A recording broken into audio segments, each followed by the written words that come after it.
eat dog. It's hard to communicate with somebody who's so strongly grounded in their beliefs that they're not willing at all to listen to other sides. Someone just called me a chink in front of my locker, treated like an outsider and a foreigner in the country I call home.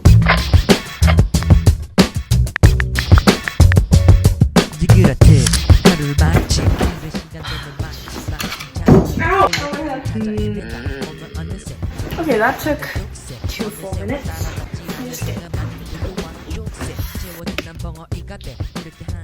Hey guys, it's Dylan. Today's video is going to be about a topic I've been wanting to talk about on my channel for a while, but I never really got around to it. After everything that's been going on, I finally felt like now would be a good time to make this video. My friend gave me this idea, so Mia, if you're watching this, thank you. You know how YouTubers do those videos of reading their subscribers' assumptions from like the Instagram sticker questions? This video is kind of similar to that, except I'm reading my AAPI subscribers' experiences. So I posted a question on my story. What are some uncomfortable experiences you've had that were centered around your race? So I'm just going to be reading people's experiences and commenting on them. And it'll be kind of podcast format, but in video form, and I'll also be sharing some of my experiences. Before I start, I just want to give a disclaimer that this video is not meant to spark hate on any people or incite blame on anybody. You know, I'm sure all of you know about the shootings in Atlanta and the multiple defenseless Asian elders that were attacked in public for the past few days. Whenever I walk around my neighborhood, I've been wary of people walking by, and I've had some fleeting thoughts of like, what if they spit on me or said something racist towards me, and like I'm scared of my grandparents and for their safety, and I'm scared for my uncle who's in New York right now. Just doesn't feel very safe, and so I guess I just wanted to raise awareness on just some experiences that people have had as Asian Americans in America. Hopefully it can be relatable to some of you guys or eye-opening. Everybody has different experiences, and these are just some that my subscribers had and I had, and I know that everyone grows up in different places and around different people, and everyone has their own situations that they've dealt with. So yeah, I guess we can just get started. So the first one: in middle school, people made insensitive comments about my eyes and joked about me eating dogs. It was so normalized I didn't even think much of it, but I realize now that I had some internalized racism against my own race.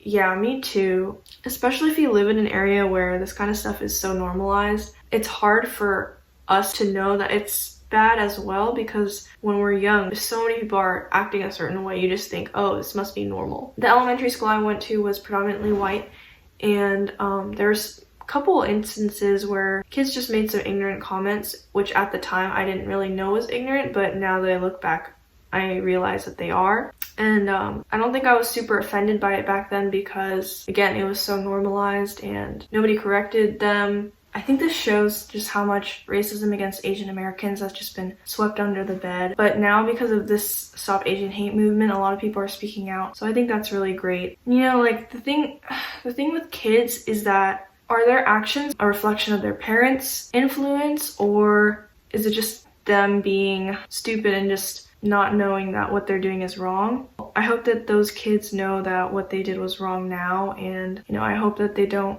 continue carrying on those opinions and behaviors into their adult life. Okay, so someone said invalidation of my academic achievements and hard work because of my race. I'm sure all of you know that Asians stereotype that we're smart, we're good at math. I don't know how this stereotype came about, but I just remember this one time this lady in middle school said how one student in our class who's Asian wasn't smart and that he was unique because aren't all Asians supposed to be smart? And that comment just kind of, I don't know, at the time it made me a little triggered, to be honest. Stereotypes are weird because it's not like you can tell people to stop believing them. Some people happen to fit in those stereotypes. And then when people see those people, they're like, oh my gosh, the whole group must be like this. And then when they see more people fitting in that stereotype, it like strengthens the stereotype even more. So I don't know, it's kind of tough, and it sucks when you work hard but then people just say, oh no, it's just because you're Asian. It's just because you're naturally smart. You didn't work hard for this. That's really not fair, I think, and everyone has their own strengths and weaknesses, and Those have nothing to do with your race or your ethnicity or anything like that. Can you help me with my Chinese homework? Where are you from? Do you eat dog? First of all, people just assume that all Asians are Chinese, which I guess makes sense because China's a really big, it's a very populous country, but it has the same energy as people thinking Africa is a country. Like, there's so many other Asian countries and people just don't know about them. Like, I just remember when I was in elementary school, these kids asked me where I was from, and they're like, oh, let me guess, China? Japan? They didn't say Korea. I was like, oh, I'm Korean. They're like, oh, what's that? And so, I don't know, it's just plain ignorance and just kids not knowing, and that doesn't make it right. Like, with kids, they should be taught from an early age about this kind of stuff so that they know to be careful, because when you're a kid and people are constantly asking you about where you're from and you say like, oh, I'm from America, and just because we don't look like them, they just assume that we're not American, and that can kind of do a lot of damage on you as a child when people just doubt your identity. And the do you eat dog comment is just...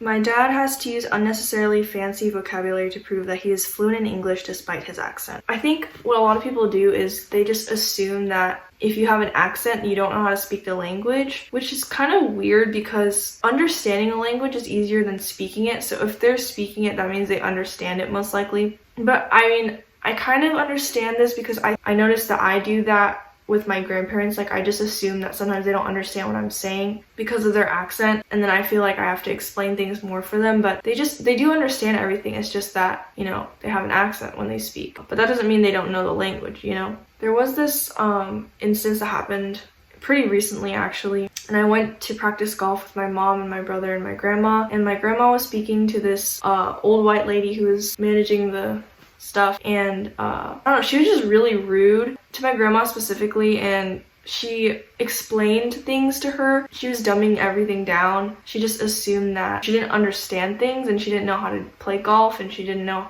the etiquette, even though my grandma's been playing for 20 years. I don't know, it was just frustrating because she was just looking down on my grandma because of the language barrier. Alright, so someone said, several white kids assumed I was Chinese and then asked where I was from. Then obviously they then asked, no, where are you really from? Also another time when there was this kid who was saying the stuff like ching chong, doing slanty eyes stuff, which was really annoying. Again, kids being stupid, trying to be funny, but it's really not funny. The question asking like, where are they from, is like a textbook example. Did all these people have a meeting before saying, oh, we're gonna say this exact same thing to all of the Asian people? Like, why is this such a common thing that's happened? As well as the slanted eyes stuff, I can't even count how many times it's happened. People imitating, just saying random words that sound like to them Chinese. I said this before, but this stuff needs to be corrected. You'd think that people in high school would be at least a little bit more mature, but that's really not the case. Like, I remember this girl said these boys came up to her and did the slanted eye gesture movement thingy, and I was just like so surprised because like, wait, this is still happening? Like, I thought we moved on from this. Is this still a thing? And yes, it really was still a thing. This also kind of reminds me of a time when in middle school I was called, I'd heard about this word before, but it had never been used against me, but someone just called me a chink in front of my locker. I think I was just so shocked. I was like, oh, did they really just say that? I was kind of doubting them as well. And then I realized, oh yeah, they really did. And I think I just walked away. I didn't know how to respond to the situation, but I kind of wish I had said something. It's just dangerous if you let those kids who do those behaviors, you just let them continue it, and it just perpetuates the cycle and just continues the racism. Okay, so someone said, once when I was in elementary school, I brought black bean noodles for lunch and someone said it looked like worms and poop. I ignored them at first, and then when we were cleaning up, I dropped a little piece of noodle on the ground and they said, everyone don't step on it, it's poop. After that incident, I told my mom not to give me Korean food for lunch anymore. I was talking about this with some other Korean Americans, and it's just funny because we definitely had the better lunches. Like, we had the homemade, home-cooked, delicious, warm food every day. We probably had the better lunch, but these kids just had to tear it down for us and just ruined it for us, really. And it's just really sad because just these few comments made about it probably really damaged our self-esteem, and I'm sure for a lot of people it just made an impact on the way they viewed their culture. It's just really sad. Alright. Alright, let's continue this. I had to take a little break. So I'm gonna continue again now. Next, someone said, here's a little bit about my experiences. Growing up, my white friends would tell me that I wasn't a real American because I was Asian, even though I was born and raised here, and my dad served as a US Army officer. A high school classmate once did the squinty eyes gesture to me and told me she looked like me. Because of my appearance and ethnicity, I've been treated like an outsider and foreigner in the country I call home. I just got chills because this hits hard. Yeah, I mean, I feel like I've touched up on these topics already, but it's not a nice feeling when someone questions your identity because of the way you look in any situation, whether it's about race or sexuality or, you know, things like that. It's never great. For this situation, I think my English teacher said this once. Ironically, it was an English teacher that I was not very fond of, but she said anybody with something American will experience some kind of difficulty feeling like they belong in a specific group. And I think that is really true because it's just hard to identify with one specific group when you're both. And since we're human beings, so we feel like we have to fit in a certain category, or we feel like we have to act a certain way to be accepted in this category and then act a certain way to be accepted in this category. Yeah, I really relate to this, and it's tough. When people completely doubt your identity or just question it, especially at an age when you're so impressionable and just trying to find your way through things and your identity is not set in stone yet. If someone questions your identity, you're inevitably going to be swayed and begin to question yourself as well. So I was in bio class and a classmate of mine started making fun of my small eyes and just started to be racist for no reason. What made me more upset was that nobody was saying or anything or doing anything. Even my friend wasn't saying anything. Everybody could hear him and he was clearly being racist. When something blatantly racist is happening in front of your eyes and nobody does anything about it, I feel like that's really, especially your friends, I'm sure it made you question, are they my true friends?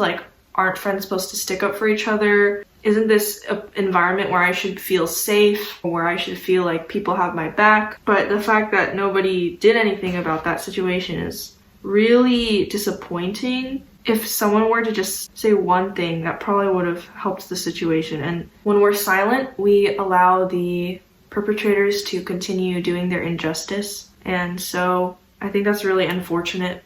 And it kind of brings up the topic of the dangers of being silent during times of certain movements and things like that. This kind of strays away from the response. But the thing right now is with COVID and activism right now, everything's kind of skewed because we only see things on social media. I've seen a lot of people kind of accuse others of, or just assuming people are racist because they're not posting, or assuming that they don't stand with the movement just because they're not posting about anything. But then also people are attacked for just focusing only on posting and then not doing anything else, when really you don't know what they're doing behind the scenes because not everybody shows it. So we're kind of in an interesting situation, and I just think we probably just shouldn't make any assumptions about anything and anybody unless they tell you directly, but that's just my opinion. Okay, so this person said, not exactly uncomfortable, but just the whole model minority myth and the stereotype that all Asians are smart, and since kids are really blunt, they just speak their mind, like their intentions weren't meant to hurt us, but they really just didn't know. Yeah, I think this definitely goes back to what I said. I know I'm saying the same things over and over again, but I feel like it's just so, all these responses kind of touch on that.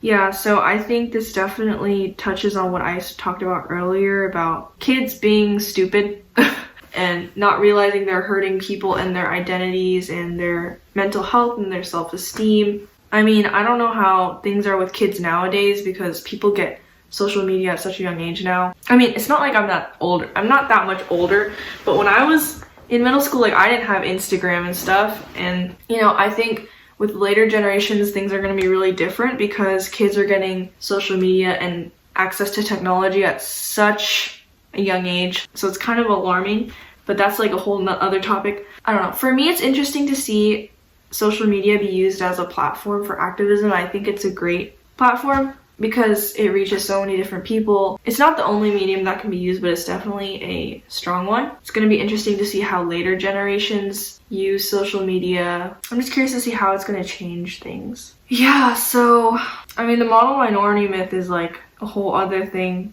I don't think I learned much about the model minority myth until recently. from what I understand, it's basically just a stereotype that was put on Asians as a whole in order to kind of diminish or disregard systemic racism and societal injustice done on Black Americans. It's this whole thing again of like grouping Asians together as just like one collective group when there's just so many different types and people from a lot of different countries and different backgrounds, but just grouping them all together in one just because of the select few that they see that fits in that group is just I hope that with our generation we can try to minimize this kind of stuff through our activism and trying to educate people close to us and also trying to educate people far from us, try to prevent stuff like this from happening to young kids because it can be damaging.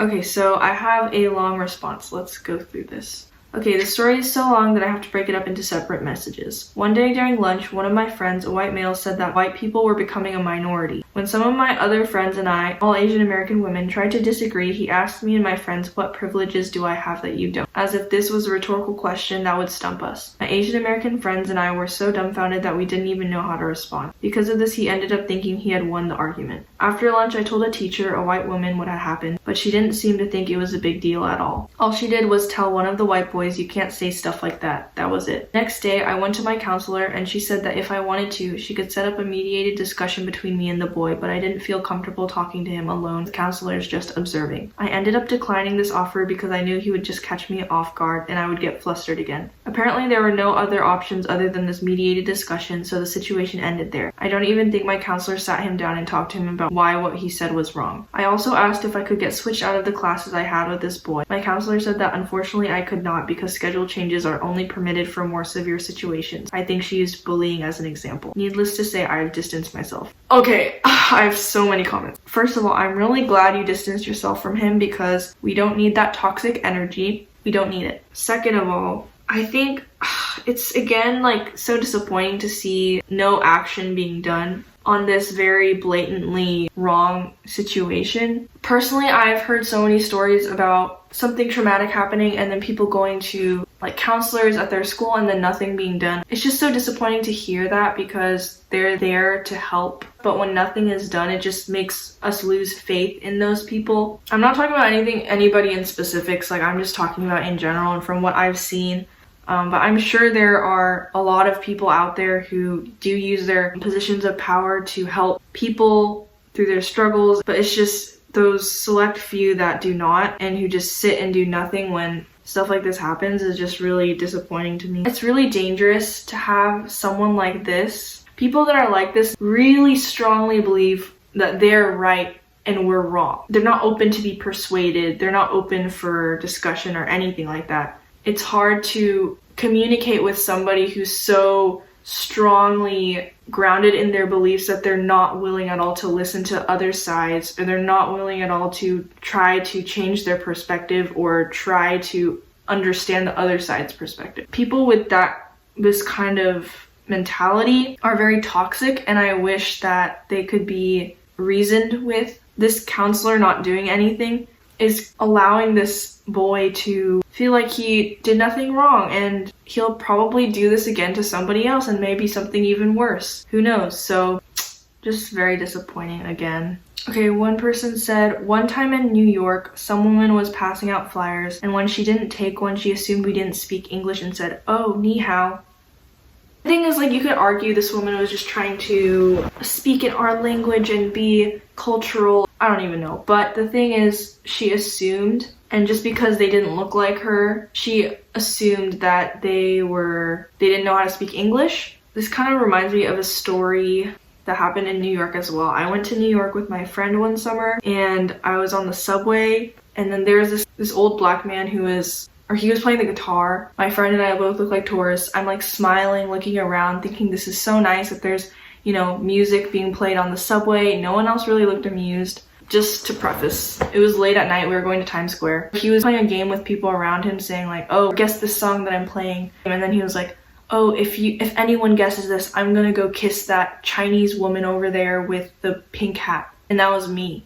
I was so uncomfortable. I just stared at my friend, and then there was like this white guy next to her who was like smiling, thinking it was so funny. The thing is, like, he just called me a Chinese woman. Again, he assumed that I was Chinese because I looked like a Chinese tourist or something in his eyes. I don't know. It was just a very unpleasant experience, uncomfortable experience. Let's see, is there anything else? Oh yeah, this one was interesting because I guess, I mean, of course this kind of stuff happens, but I don't think I was expecting this answer. Trying to correct Chinese people that I'm not Hispanic and trying to convince a Korean lady that I'm not Korean. I think this is definitely a good example of how, you know, these assumptions and stuff like that aren't just limited to people outside of the Asian American community. Racism is everywhere. Assumptions are everywhere. Ignorance is everywhere. Stereotyping is everywhere. And yeah, I think this movement is not to spark hate on any specific group, blaming anybody or diminishing anybody's experiences or comparing experiences. It's just about raising awareness on the things that have been happening in America for many years that have gone unnoticed or just have been silenced or disregarded by the public. And I think movements like Stop Asian Hate and BLM and things like that are necessary to kind of wake up America. And just as terrible as the events were that led to these movements, I think they really helped shed light on the issues that have been rooted deep in American history. And not even just American history, like in the world. It's a lot to think about. I just want to make sure you guys all know that I'm not trying to compare anybody's experiences or hate on any people or blame any people. I just wanted to speak up for my AAPI subscribers who wanted to share, and maybe, you know, allow some of you guys to speak out as well or feel encouraged to speak out as I was encouraged to. One more thing I just wanted to talk about. For me, I think the Asian stereotype of being, you know, quiet, submissive, smart, took a toll on me at a young age,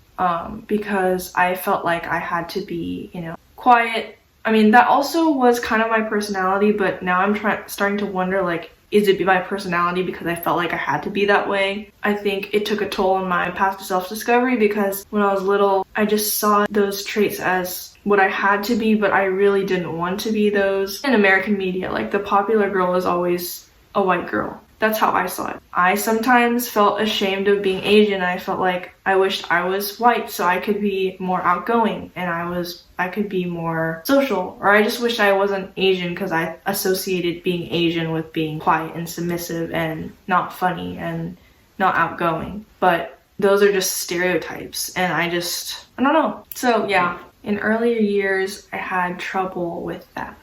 That insecurity of being like introverted also kind of came into this, and I wish I was more extroverted because I associated being Asian with being introverted and Caucasian as being extroverted, and so sometimes I wished I was Caucasian. Now I am much more confident in trying to find my roots. I am trying to learn more about my culture. I've come a long way, but it did take a while for me to get here. I wouldn't say that always thinking like I want to be white. It was just like a fleeting thought that crossed my mind here and there, and now that I think about it, it kind of explains a little segment of why I had so much trouble going through this journey of self-love. I mean, there's a lot of other factors too, but I think that is just a little tiny segment. So, and it's related to this topic, so yeah. Just wanted to bring that up. So I think that's all for the DMs and sticker responses. I'm so thankful to everyone who responded and sent in their experiences. I really appreciate it, and I'm sure the viewers will appreciate it as well if they related to it. Yeah, I was really nervous to make this video because I don't know if I'm educated enough to speak about something like this, and it's just a really sensitive topic. I hope anything that I said today helped you guys or was insightful. I don't know if it was insightful, but I hope you guys enjoyed this video.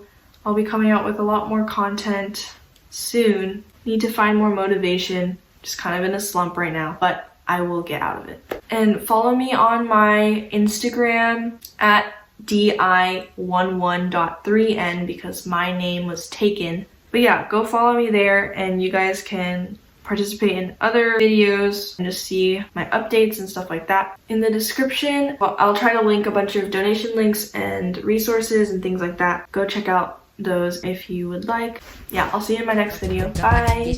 이제 정말 내 신경 쉴 새 없이 날아드는 종말 견제 그룹이 이를 넘봐 싶지 않아 가끔 난 Run down 걸레 기도해 그래도 결코 포기할 수 없는 나만의 거리에 기도해 나만의 삶이란 단지 생존 게임